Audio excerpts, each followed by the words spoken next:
Liquor scam కేసులో BRS MLC Kavitha judicial custody Rouse revenue court పొడిగించింది. July 3 వరకు కవిత జైల్లో ఉండనున్నారు. కవిత కస్టడీ ముగియడంతో కవితను కోర్టులో హాజరుపరిచారు అధికారులు. కవిత జ్యుడిషియల్ కస్టడీ జూలై 3 వరకు రౌజ్ రెవెన్యూ కోర్టు పొడిగించింది. మార్చి 26 నుంచి కవిత తిహార్ జైల్లో ఉన్నారు.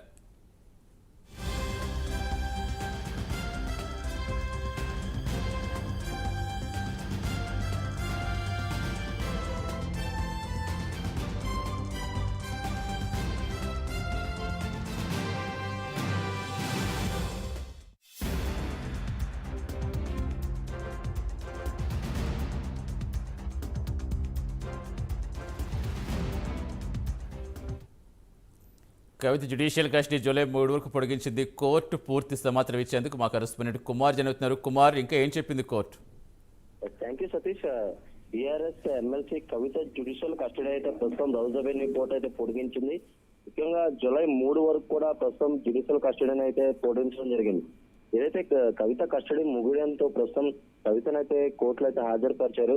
ఏదైతే హాజరుపరిచిన తర్వాత దీనికి సంబంధించి విచారణ జరిగిన తర్వాత ఏదైతే జూలై 3 వరకు కూడా కవిత కస్టడీ పొడిగిస్తున్నట్లు కూడా ఏదైతే రౌజ్ రెవెన్యూ కోర్టు అయితే ఉత్తర్వులు అయితే జారీ చేసింది. ముఖ్యంగా ఏదైతే ఢిల్లీ మద్యం ఈడీ సిబిఐ కేసులో కవితకైతే ప్రస్తుతం జ్యుడిషియల్ కస్టడీలో ఉన్నారు. ముఖ్యంగా మార్చి 20 తారీఖు నుంచి కూడా తిహార్ జైల్లోనే కవిత అయితే ఉన్నారు. అలాగే మరొక పక్క సిబిఐ కస్టడీకి సంబంధించి ఈ రోజు మధ్యాహ్నం 2 గంటలకైతే విచారణ అయితే కొనసాగనుంది.